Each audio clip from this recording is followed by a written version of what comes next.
नमस्कार, मैं हूं विनय पाठक। एवी न्यूज में आपका स्वागत है। आइए देखते हैं मुंबई तथा आसपास की कुछ खास खबरें। इस इलेक्शन में उतरे हैं और इसका मकसद ये है कि लोकसभा चुनाव में तो खतरा था संविधान का, क्योंकि उन्होंने खुलेआम बोल दिया था कि हम संविधान बदलेंगे और 400 पार चाहिए। और उसी बात को लेकर हज़ारों कार्यकर्ता महाराष्ट्र में इस चुनाव में, लोकसभा चुनाव में पहली बार इस तरीके से उतरे। तो ये भूमिका लेकर जब सोशल एक्टिविस्ट उतरते हैं उसका एक अलग असर होता है, जो महाराष्ट्र में देखा गया। और महाराष्ट्र और उत्तर प्रदेश ने जो चमत्कार दिखाया है, और अभी जो सरकार है केंद्र में, उसको भी 2 बैसाखियों पर लाके रखा है। महाराष्ट्र में अभी आने वाले दिनों में भी विधानसभा में वही सारे साथी उतरेंगे और ज़्यादा जोश के साथ उतरेंगे। और हमारी भूमिका ये है कि संविधान समर्पित है हम भारत के लोगों को, और वो हम भारत के लोग, और उसी जिम्मेदारी के साथ हम खड़े हैं। क्योंकि मैं भी किसी ना किसी लेवल पे भारत जोड़ो अभियान का सदस्य रहा हूँ, और ज़मीन पे चाहे वो CNRC का आंदोलन हो, तब हम उसको हम भारत के लोग बोलते थे। तो भारत भारत भारत, संविधान संविधान संविधान, कम्युनल हार्मनी, सोशल जस्टिस, इसके इर्द गिर्द नाम थोड़े से आगे पीछे होते हैं, लेकिन विचारधारा यही है कि छत्रपति शिवाजी महाराज का जो प्रदेश था, जिसकी छवि पूरे महाराष्ट्र के अंदर, पूरे देश के अंदर इस तरह की थी कि यहाँ की राजनीति में कोई भी बहुत ज़्यादा आपको वो नहीं दिखता था कि बहुत एक दूसरे के बहुत ही विपरीत हैं, सारे लोग एक दूसरे का काम करते थे। लेकिन पूरे महाराष्ट्र की छवि पूरे देश के अंदर जो ख़राब हुई है फोके सरकार के नाम से, पार्टियाँ तोड़ के, मैं अक्सर बोलता हूँ योगेश जी के पहले चोरियाँ रात में हुआ करती थी, कच्चा बनियान पहन के लोग आते थे, लेकिन अब दिन दहाड़े चोरियाँ होती हैं। शरद पवार साहब से उनकी पूरी ज़िंदगी भर की मेहनत छीनी गई नकली LCP के द्वारा, और एक ऐसे व्यक्ति के द्वारा जिस व्यक्ति को पार्टी ने सब कुछ दिया। जब सरकार नहीं होती थी तो नेता विपक्ष होते थे, जब सरकार होती थी तो उप मुख्यमंत्री हुआ करते थे।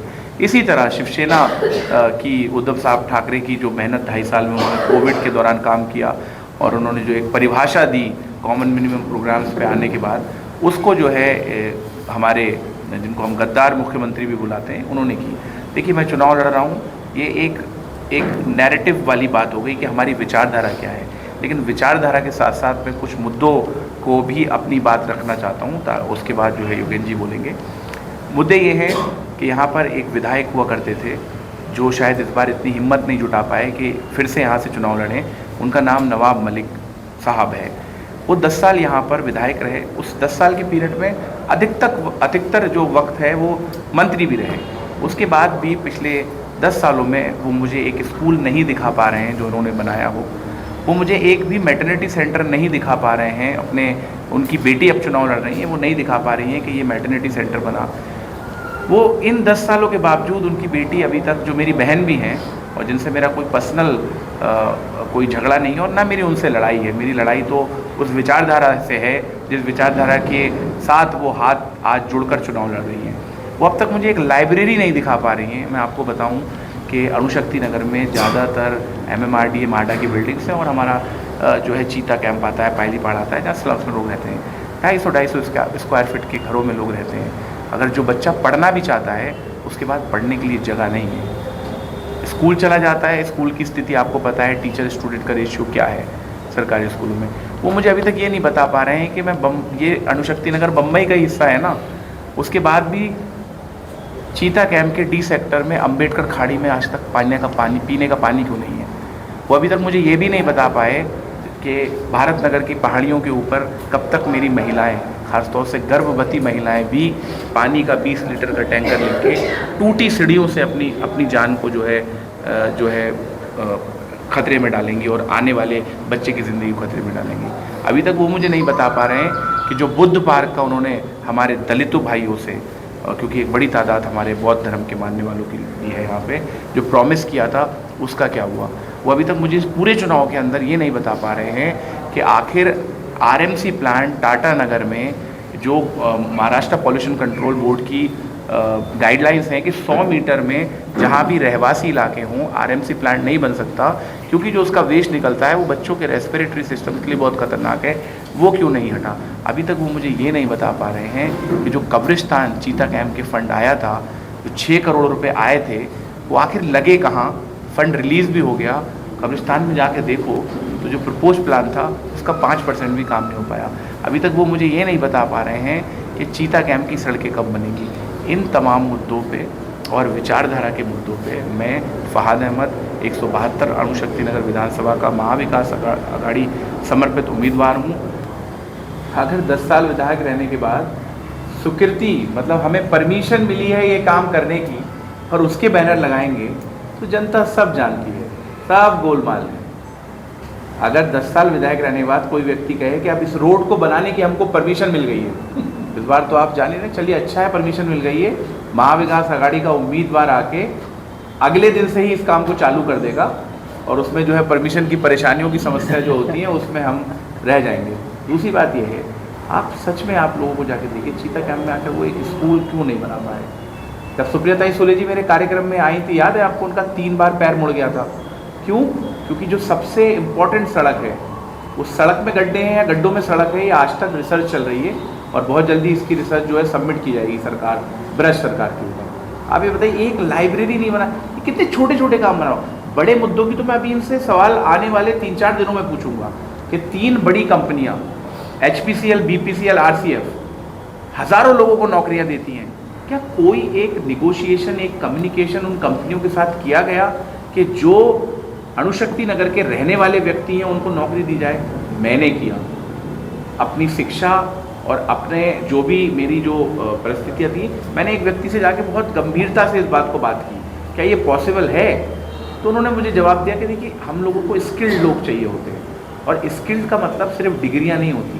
आपको मालूम है बहुत तरह के स्किल डेवलपमेंट के प्रोग्राम्स चलते हैं। तो मैंने कहा कि जो आपकी डिमांड है अगर मैं उसको सप्लाई कर पाऊँ स्किल सेंटर बनाने के थ्रू, तो क्या उसका इक्विलिब्रियम बनाया जा सकता है? उन्होंने कहा बिल्कुल बनाया जा सकता है। कि हमें तो डिमांड है अगर किसी व्यक्ति को, और मैंने ये भी उनसे कहा है कि भारतीय मतलब हमारे देश के अंदर एक कानून है कि जो CSR होता है उसको लोकल इलाकों के इर्द गिर्द एक सर्टेन परसेंटेज उनको इम्प्लीमेंट करना होता है। उस CSR की भी जांच कराऊंगा कि अगर इतनी बड़ी बड़ी कंपनियां अणुशक्ति नगर विधानसभा में चल रही हैं तो वो CSR कहाँ लागू हुआ।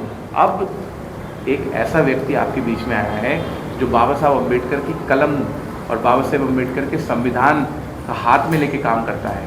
तो आने वाले दिनों में ये जितने भ्रष्टाचार हुए हैं, चाहे वो कब्रिस्तान में हुए हों, चाहे वो बुद्ध पार्क में हुए हों, और जितनी भी बहुत ही जो मजाकिया और अनसीरियसनेस तौर पे अणुशक्ति नगर को लेकर लिया गया है, आने वाले दिनों में सबको एक्सपोज किया जाएगा। कि आज महाराष्ट्र में इस ठगबंधन की सरकार को हराना और महाविकास अघाड़ी को स्पष्ट बहुमत से स्थापित करना, ताकि मार्जिन इतना कम ना रह जाए कि पिछली बार वाले खेल हो सकें दोबारा, उससे भी बचाना होगा।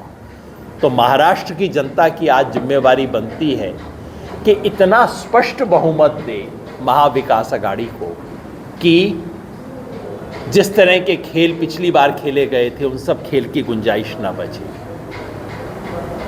और मुझे विश्वास है कि महाराष्ट्र की जनता अपनी इस जिम्मेवारी को देखते हुए इस बार ऐसा सबक सिखाएगी इन्हें कि भविष्य में इस तरह से पार्टियां तोड़ने, इस तरह से चोरी की सरकार चलाने और इस तरह से चुनाव पे डकैती करने की किसी की हिम्मत ना हो आगे से। महाराष्ट्र की जनता उन्हें ऐसा सबक सिखाएगी। ये अणुशक्ति नगर की जो सीट है एक मायने में प्रतीक बन गई है, क्योंकि यहाँ के जो MLA साहब थे, जिनसे कोई मेरी व्यक्तिगत कुछ नहीं है, ना कोई दोस्ती है ना कोई दुश्मनी है, लेकिन आप सोचिए ऐसा वरिष्ठ राजनीतिक खड़ा होकर ये भी नहीं कहता कि मैं उचित काम करने के लिए गया था, कहते मेरी मजबूरी थी। माने ऐसी स्थिति आ गई है कि आप पार्टियां तोड़ने को, इधर से उधर जाने में आप ये झूठा दावा भी नहीं कर रहे कि मैं सिद्धांत की वजह से गया, मैं नीति की वजह से गया, मैं जनता के भले की वजह से गया। आप खुल के कह रहे हो कि हाँ मेरी व्यक्तिगत मजबूरी थी इसलिए मैं गया। तो भाई व्यक्तिगत मजबूरी आपकी होगी, अणुशक्ति नगर की जनता की नहीं है। तो एक तरफ इस तरह की बिल्कुल अवसरवादिता की राजनीति, और दूसरी तरफ मुझे बेहद खुशी है कि फहाद भाई जैसा उम्मीदवार है, जो हम तो इन्हें जन आंदोलन का उम्मीदवार मानते हैं पार्टी का टिकट है, बहुत अच्छा, और धन्यवाद एनसीपी का कि उन्होंने जन आंदोलनों की आवाज़ को सुना और ऐसे साथी को सामने लेके आए। लेकिन पार्टी से ज़्यादा जन आंदोलनों के उम्मीदवार हैं, इसीलिए महाराष्ट्र के तमाम कोने से जन आंदोलन के साथी कह रहे हैं कि भाई जरा अणुशक्ति नगर में तो ज़रूर जाना है, हमारे को काम करके आना है। तो एक तरफ अवसरवादिता है, परिवारवाद है, और इलाके को बिल्कुल हर तरह से नेग्लेक्ट करने की राजनीति है, और दूसरी तरफ नीचे से उठ के जनता के बीच में काम करना, संघर्ष का काम करना, और जो सच्ची धर्मनिरपेक्षता है। धर्मनिरपेक्षता का मतलब ये नहीं कि आप किसी वर्ग विशेष को एक तरह से लटका के रखो, बंधक बना के रखो, काम करो उनके लिए, सबके लिए काम करो। तो फहाद भाई जिनके साथ हम सब ने काम भी किया है, सीए मूवमेंट में भी किया था, भारत जोड़ो यात्रा जब चली तब भी आपका सहयोग मिला था, जो किसान आंदोलन था उसमें भी जो साथी आए थे हमारा समर्थन देने, उनमें से एक थे। तो मुझे विश्वास है और आप सबके माध्यम से अपील भी है अणुशक्ति नगर की जनता से कि जाति, धर्म, इन सब बंधनों से ऊपर उठ के, कई बार हम ढूंढते हैं, सोचते हैं कि यार क्या करें, इन्हीं थके पुराने हारे चेहरों में से किसी एक को चुनना पड़ेगा, पर कम से कम अणुशक्ति नगर की जनता के सामने ये मजबूरी नहीं है। आपके पास एक नया चेहरा है, ज़मीन से उठ के काम करने वाले लोग हैं और जो समझदारी से काम कर सकते हैं, वैसे साथी फहाद आए हैं। तो मैं इस मौके पे भारत जोड़ो अभियान की तरफ से और व्यक्तिगत रूप से अपनी तरफ से भी यहाँ की जनता से अपील करूँगा कि अणुशक्ति नगर से एक ऐसा मैसेज जाए कि इस किस्म की अवसरवादिता को जनता बर्दाश्त नहीं करेगी, और पूरे महाराष्ट्र से मैसेज जाए कि ये ठग बंधन की, चोरी की और चुनाव पे डकैती डालने की जो कोशिशें हो रही हैं, इसको जनता बर्दाश्त नहीं करती। कि ये जिसे महाराष्ट्र का मॉडल बनाने की कोशिश की जा रही है, ये महाराष्ट्र का मॉडल नहीं है। महाराष्ट्र कुछ अच्छे मॉडल इस देश में पेश कर सकता है, ये मैसेज जाए। बहुत बहुत धन्यवाद। एबी न्यूज में अभी तक की खबरों का सफर करते हैं समाप्त। मेरे पाठक को दीजिए इजाजत, हम फिर मिलते हैं नई खबर, नए सफर के साथ। चलते चलते गुजारिश, विनती, अनुरोध, यदि आपके आसपास कोई समस्या है या कोई घटना घटित हुई है और आप उसे हम तक पहुंचाना चाहते हैं तो हमारी स्क्रीन पर दिखाए जा रहे नंबर पर सीधे संपर्क कर सकते हैं। साथ ही आपसे विनती, हमारे चैनल को लाइक, शेयर